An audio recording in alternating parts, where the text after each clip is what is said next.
Welcome to the Studio Business Accelerator podcast. I'm Evan Wedsworth. And I'm Mago Lauritsen. And this is our first episode of the podcast. We thought we'd introduce ourselves, talk a little bit about who we are and what we're about and why we think we have something to offer the arts community and the business community, small business ownership even. Mago, maybe you want to take a second, talk about who you are, how you came to be where you are. Sure. Just super quickly for this part of the introduction, I currently own a number of different businesses. I own a number of instructional studios and have owned many studios over the years. I own a couple of traditional dance studios teaching ballet, tap, and jazz. I own a couple of, I have a couple of other programs. I have a Brazilian martial arts program, and I also have an aerial silks and acrobatics program. And all of those programs have done very well over the years, so they're financially profitable. But we feel like we're making a big difference in our communities and accomplishing more than just making a lot of money off of those programs. And I think one of the most important things that it's important for me that everybody understands about me is that there's really not anything super special about me. And I don't come from some kind of a business background. I don't have, some kind of a business degree. I don't have a family that was, super entrepreneurial minded or even financially capable of backing me in all of the kind of risky things that I've taken on over the years. And so there's really, and I run a number of what I think are great dance. I don't teach those classes. I have to rely on other people's expertise to help out with that. And so the question of why is it that my stuff works and why is it that what we've put in place is arguably more successful in many ways than what a lot of other people have put together. If it's not me, it has to have something to do with the systems and the programs and those kind of things that we've sort of figured out over the years. And so one piece of the goal for me in this podcast is helping to share some of those kind of ideas and philosophies that we're following that are serving us very well with the rest of the community. Great. Having worked for you and worked with you for a long time, I can say that it's personally made a massive difference in my life, but I've also seen the impact on the larger community around and been astonished by the number of people and the different types of people that are drawn to all of the different program community around, and been astonished by the number of people and the different types of people that are drawn to all of the different programs and who also have made significant decisions in their own lives to continue to stay inside that community because it's obviously offering something to them that they can't find elsewhere. And I think that's something that things like dance studios or martial arts studios or even some fitness programs, that's the kind of thing these programs can offer to people, but we may not necessarily realize that. And that's part of the reason that we wanted to do this podcast, is to talk a little bit about why we think it's important to pursue this and why we think it's important to take it seriously and do our absolute best as we go forward with this. Mago, maybe you want to talk about your own little journey through from where you came from to how you come to own. Sure. And I'll do that in just a second. Before I do that, I'm going to brag a little bit about you, Evan, and the experience that you have. I think part of what Evan has that he brings to the table that's so valuable is that he's been involved with us. I haven't even done the math. I'm not even sure how long you've been involved with our organizations now, but you came in originally as a student and then, eventually moved into a place where you were working in the business itself, and then went off on your own and started your own programs and were teaching in other locations and running your own classes and things like that as well. And then have now come back and are working for the consulting arm of what we do as well. And so there are very, very few people out there that have that amount of experience in all of these systems that we're going to be talking about that we could pick to have as helping us out with this podcast and with this business. So there's a little bit about Evan as well. Like a big piece of this too is that Evan is in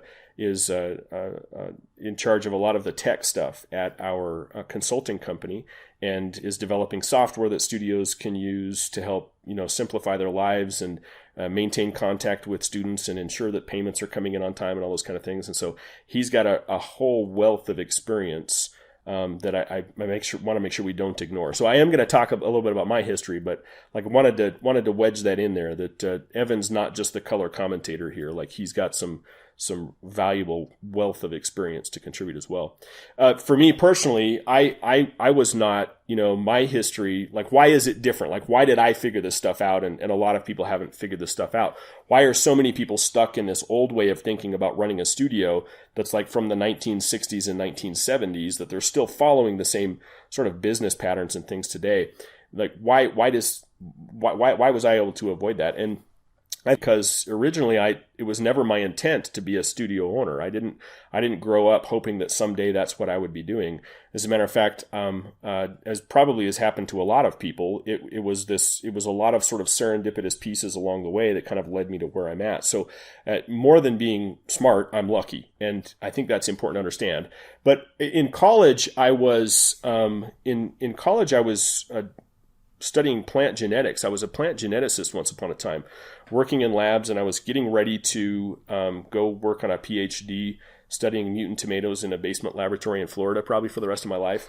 And I had come across this crazy art form a few years earlier called capoeira, which is this crazy mix. It's this Brazilian art form that's this mix of dance and music and martial arts and acrobatic movements that was developed in Brazil, and fell in love with movements that was developed in Brazil, and fell in love with it and was passionate about it and studied it, and then eventually started teaching in the university where I was at, a little club class. And then from that, it grew just phenomenally well. And so we moved in the community, we opened a studio, and I had this experience where students of this capoeira class that we were teaching were doing things over the years, like coming up to me and saying, "Hey, Mago, I've had your classes, have had such a big impact on me that rather than going to graduate school, I'm just going to stay here instead and train with you guys.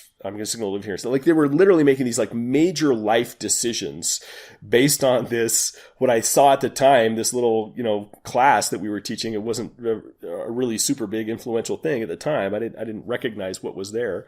And I started realizing that, man, these people, they're making these major life decisions. We better be having something for them. Yeah, that's actually really valuable, because they're making these major life decisions.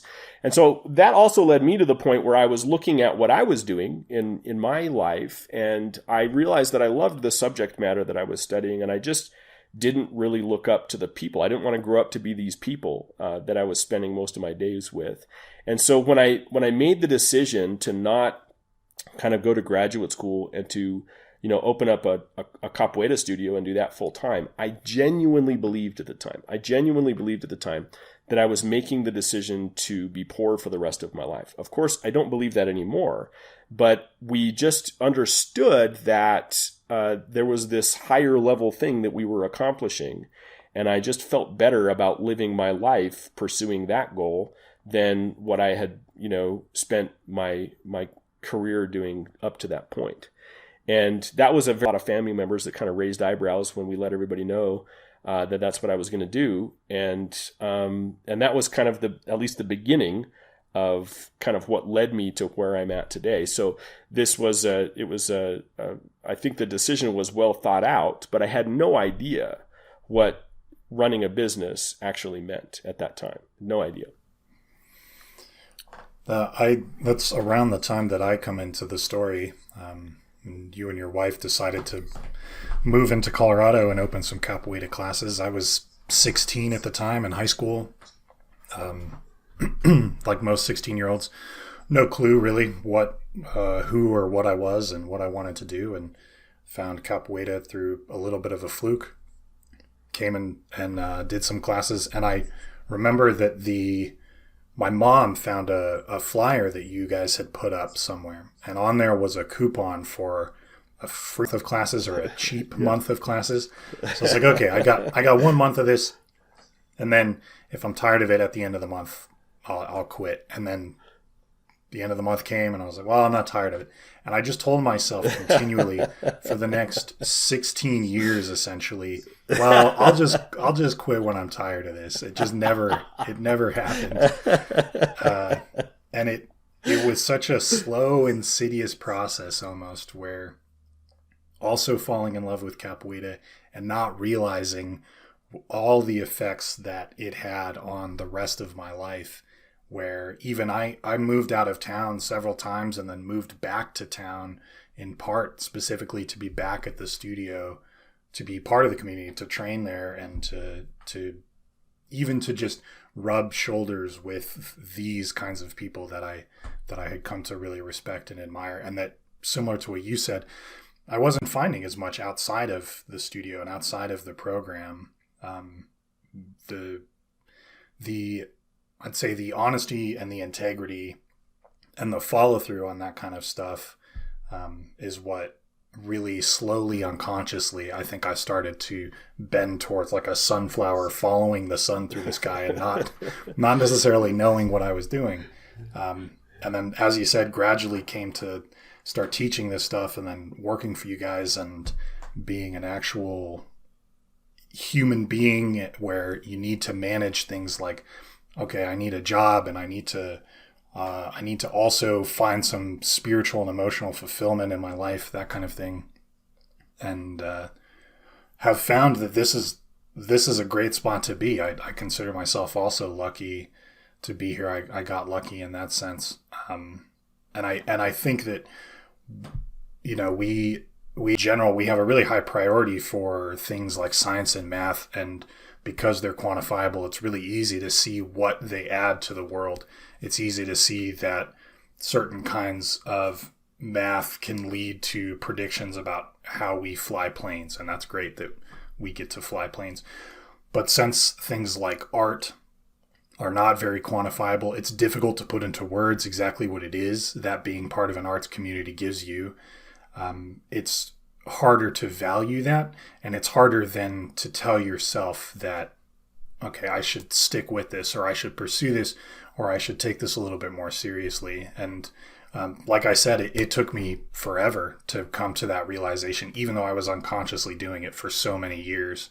And, you know, just quitting jobs and leaving school for a while just so I could come and I could be closer to the studio and closer to the program. Yeah. To the program.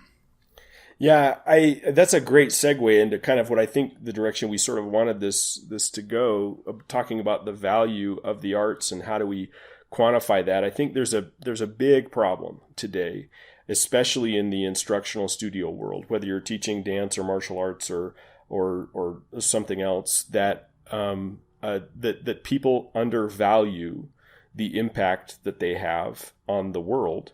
And then because they are undervaluing themselves and the impact that they can have on their community, they tend to project that on their community. And we hear people all the time say things like, well, you know, hey, Mago, you don't understand. My students would never pay that tuition rate or would never commit for that length of time or whatever, because in my area, people don't appreciate the arts or some variation of that thing. I hear all the time. It's like, you don't understand. In my area, it's different. People don't value and appreciate the arts. And a lot of times, and I have to be a little bit controversial, it comes like that's their own fault, right? Because they're not valuing it themselves. And then it ends up with them projecting that on the community, and then the community reacting in a way where they're not going to value it either, you know? And so I think that's a big piece. So how do we do that, right? How do we value that ourselves? And then how do we demonstrate that value to our community? So our consulting product right now, the one that you and I spend the most time working with studios, we call $1 Million Dance Studio. And the idea behind that name has nothing to do with making $1 million. You know, hopefully that will be a consequence of everything else that you do over time. But the idea is that, can I get my community to see that my program is worth that much as fast as I possibly can? You know, and a story, an anecdote that my wife likes to share talks about it. You know, she talks about how would you trade, you know, all of the things you've learned developing the art form that you're teaching, all of the lessons you made, all of the things you've learned developing the art form that you're teaching, all of the lessons you made, the friends you made, all those relationships, and would you trade all of those experiences for $1,000? No. Would you trade it for 10,000? No. Would you trade it for $1 million? No, you wouldn't trade it for $1 million. But when somebody's first coming in contact with you, that's not necessarily the case. They don't see that value. And so it falls on our shoulders. It's our responsibility then to be able to demonstrate that value to them as quickly as we possibly can. Can we get them to the point as quickly as we possibly can? Like, what can I do? What can I do in my programs that will get people to the point as quickly as I possibly can that they wouldn't trade this experience for $1 million? And if I can do that, then I've solved a big piece of the problem, right? But, and I don't know if this is where you want to go next necessarily, maybe we can decide this, but I think part of the issue is that people believe they are selling what it is that they're teaching. So ballet studios believe that they're selling ballet, and martial arts studios believe that they're selling, martial arts classes. And that's just, nothing could be further from the truth. There is something of higher value that people are actually purchasing from you. People do not purchase the thing. They purchase the transformation that they get, right? How is this changing them so that they can feel a different way, so that they can be a better person? They're purchasing that transformation. But if I go to the websites out there, if I search the websites of, my competitors here in town, the ballet studios or dance studios, or even martial arts schools, most of them, if I go to their websites or their social media, a majority of the value that they're trying to demonstrate has to do with the quality of the art form that they're producing. Look how good our art stuff is, whatever that is, as opposed to, hey, look at the transformation that we can bring to your life if you affiliate yourself with us. And that's a huge mistake. It's a huge mistake. Hundreds, maybe thousands of studio owners at this point. How many of them, when you first get them on the phone, already know that and already understand that this is the business that they're in? It's a funny thing. If you will seed that idea, what I just said, everybody agrees with it. Everybody can, in hindsight, go back and say, "Oh no, yeah, no, I teach, great character development, and we teach people how to set goals, and we teach people how to be disciplined and overcome challenges." And they're probably right? Like there's probably something innate in the fact that you're going and you're learning how to, kick your leg high or throw a punch correctly or whatever you're learning. There's probably something innate in all of those art forms that do help people to accomplish those things. That the connection that I'm trying to make with people and that they don't understand is that it's their responsibility to help people higher level messaging on the front end, rather than, hey, once they come in, we'll show them that, right? Is there a way that we can demonstrate that value that you're providing before they even come in? So most of them, there's a piece of most of the people, that most of the studio owners that we talk to, that if you say, hey, this is an important thing, they go, oh yeah, of course it is. We agree with you. And here's how we're doing that. And they've told themselves the story that they're accomplishing that. And maybe many of them are. I think a lot of them are. The thing that they're not doing is effectively communicating that to their community. And so, of course, they can complain about their community legitimately, that they don't value what it is that they offer a lot of times because they're not doing a good job of demonstrating that value. So you're saying that there should be some personal responsibility there a little bit about impacting the community and making the community value what you do? There's things that you personally can do to change that? That's exactly the point. And that I really think it was salient what you said earlier about, we can use math to get a plane to fly, and we can say this plane did fly or this plane didn't fly, and we can say this plane did fly or this plane didn't fly. And we can kind of look at that and understand that. And it's much harder to quantify a lot of times this transformation that people get. And with the arts, we're just inheriting, if you don't want to be in the engineering world and design airplanes, and you want to be in the arts community, and you want to be teaching and training and selling some kind of art form, part of the thing we have to do is spell out that value for people. Like, that's part of our responsibility to do that. Okay. And it is harder to just sort of, I don't know. It's like people are afraid to kind of move away from the idea that, look how good our, students can perform this art, look how many trophies we've won. Look at how awesome our performance is. are, it's so hard for people to move away from that and realize that what you are actually selling and what you should be marketing and what you should be communicating to something much bigger than that. And frankly, in a life, over their lifetime, more valuable than that. We say all the time, a majority of our students won't grow up to be professional dancers, but a majority of them will grow up to be professional people of some kind. So can we have that impact on them some way, right? Like how do we do that? If you don't mind, Evan, I think take another moment here to share, I think, an anecdote. Anecdote. Please. When my son was a toddler, I love this story.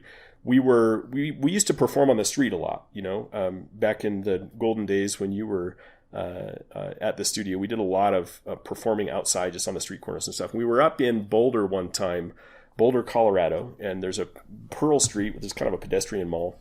That's really kind of a fun place to hang out. And there's a lot of street performers up there, and those we were up there performing one time, and there was I think one of our students was launching a studio in the area, so we went up there and kind of did some street performances to drum up some attention and things. But there was a guy who was out there getting ready to make balloon animals. The long twisty balloons, you make poodles and swords and stuff, right? And I had my 2-year-old son, and we were on a little break, and we were just walking him around there, and there was a little play place kind of there, and we were walking around there, and this guy was about to make a balloon animal, and so I walked up to him and I said, "Hey, how much is?" He was just setting up. So I was like, "Hey, how much is a balloon animal?" And he didn't give me a price. And what he did instead was he turned to me and he said, "Hey, just why don't you do this? Why don't you watch what I do, and we'll make you something, and then you decide what it's worth." And I thought that was really kind of an odd way to do it, right? But then he launched into this entire performance. It wasn't just, I wasn't buying a balloon animal from him. My son, and he was drawing a crowd, so all of these other parents and kids and everything were watching jokes and showing off and doing cool little things and making this massive sculpture of a balloon that wasn't a sword or something. I don't even remember what it was. It was probably like a motorcycle my kid could ride or something. I don't even remember what it was. But he created this thing, and it was the experience of going through that with him. By the end of it, I was like, oh, yeah, and I think I handed the guy like $20 or something. I don't know, which for me at the time was probably a lot. And and I remember handing him that and thinking to myself as I was walking away, yeah, I was ready to pay the guy $1 or $2 for a little poodle, and that was going to last for a few hours and then deflate. And by the end of that experience, I was literally paying him, 20 times as much. Because he had demonstrated so much value. He was not selling a balloon animal.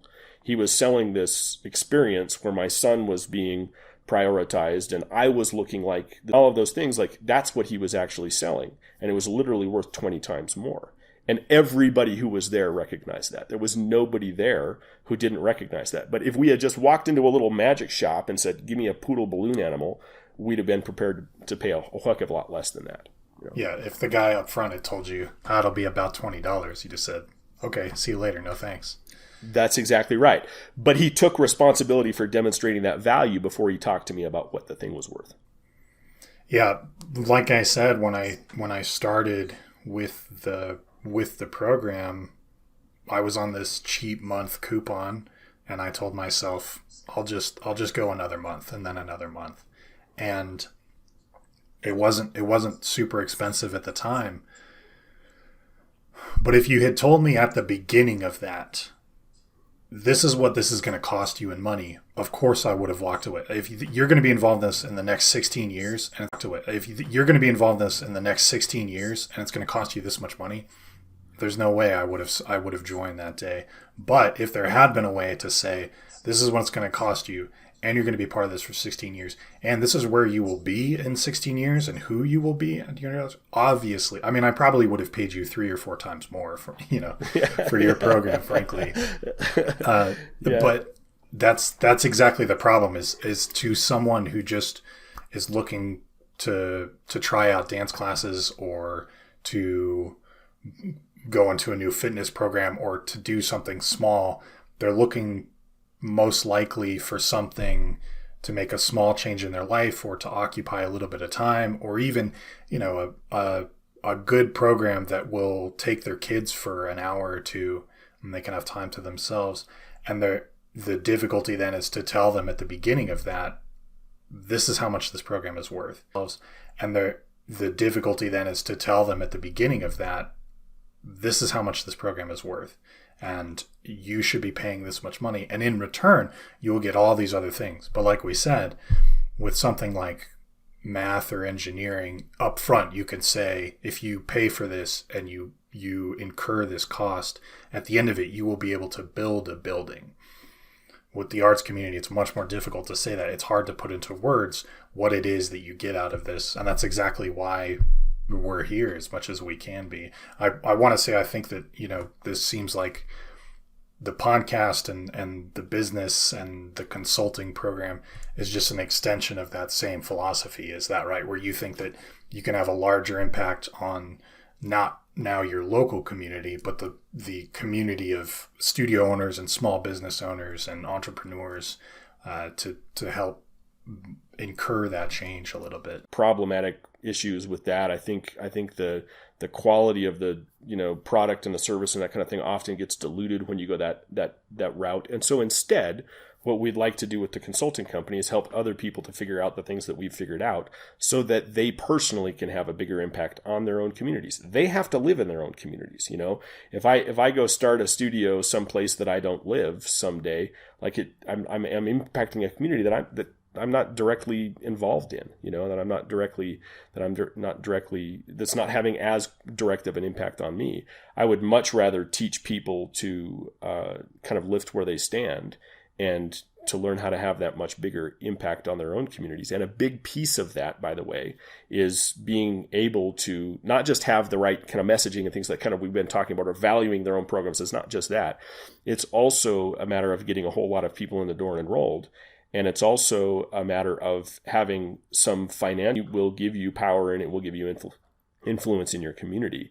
And there's just too many parts of the arts world that hasn't gotten that figured out yet. And it's not because the arts themselves aren't valuable. It's because for some reason there's been this shortcoming in that ability to communicate that to the rest of the world, right? But if we can put this power, they can have lots of students and they can have a certain amount of financial success. And then they also have this higher level messaging and all these other things that we're talking about. Like, that puts them in a very powerful position in their own communities to be able to have greater influence, which we think is an important thing. Absolutely. And also, maybe you could spend a moment talking about how not only is this an extension of the philosophy, but you and your wife own all of these different studios and programs, like you said. And I think that probably gives you some accountability where you can say,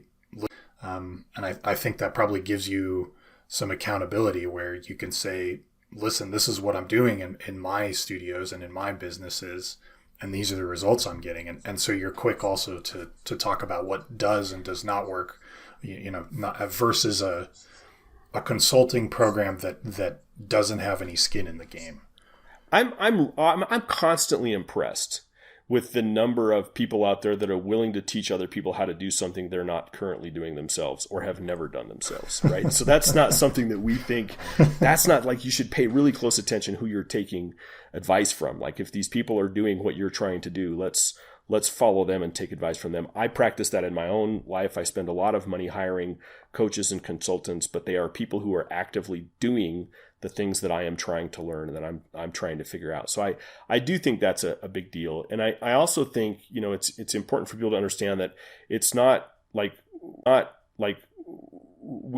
love being at my studio. If we've done anything successful, it's putting a great team together over the years, and I love hanging out with those people. But I could walk through my studios at this point on a busy Thursday night, and people would just assume that I'm a parent there to pick up my child. Nobody knows that I'm like the owner of the business or any of those things. It takes me, I can manage my studios and run my programs, all of the programs, in about 5 hours of work per week at this point as well, which frees me up to go do other things that also allows me to have more of an impact on my world. So I have a software company. You and I spend a lot of time working on that together. So we have a software tool called Compete Studio that that we work mostly with our consulting clients and show them how to use that to kind of leverage things. We've done things significantly different than most of the, studio management software packages out there that we think have taken advice from the world as opposed to actually practicing principles and developing tools that actually make a difference. So you end up with these software packages out there that are just kind of bloated with all kinds of things that most people not only don't use, but shouldn't use because they're detrimental to the growth of the business.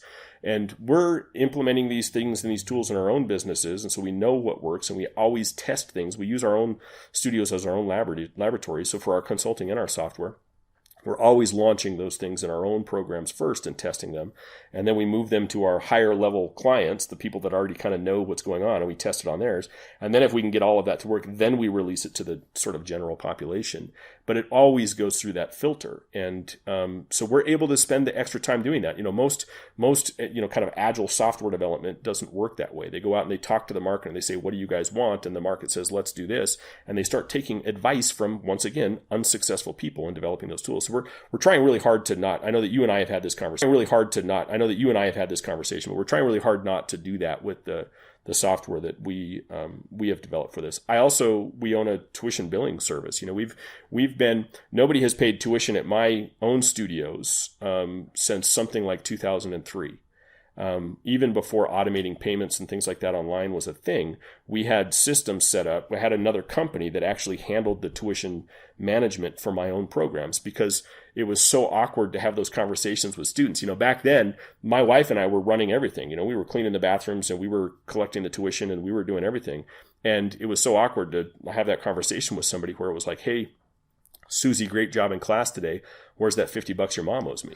And it's like, that was just so awkward. That was so awkward to have that conversation. I was actually working out at the gym this morning and I watched that conversation happen with a personal trainer. And he's like, hey, great job today. I'm sure you're going to be sore this weekend. So remember to stretch and drink lots of water at the desk. And I was like, come on, man, what is this? 2019, I was like, there's a better way out there. Yeah. And I wanted to go like tap the guy on the shoulder, but like since 2003, even before you could automate payments, like we had a way for a third party company to step in and manage that for studios. And we built it because I wanted it as a tool for myself, right? And still kind of run that company today. So it's probably fair to accuse me of having entrepreneurial ADHD.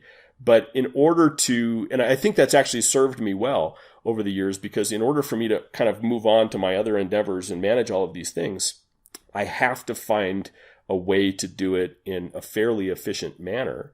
And I have to rely on other people and put together good teams that will actually be in this with me for the long haul. And you are a great example of that, right? And the others that are involved with this as well. We'll have future guests on this podcast, Nicole and Anna and Ann, and many of the other people that are involved with this, and all of them have been involved with this organization for like literally decades, right? Yeah. Literally decades that know what they're talking about. So yeah, I don't know if that was kind of the direction that we were supposed to go today, but I think it's important to understand that like the leverage that you have is another piece of this. So demonstrating that value to the community, but we need to find ways for the studio leaders, for the heads of the studio, the owners of the studio, the founders of these businesses to have greater leverage as well. So that it's not just, they're not there, cleaning the bathrooms and mopping the floors and following up on late payments and also doing all of the other important work in there, because they will get stuck doing that.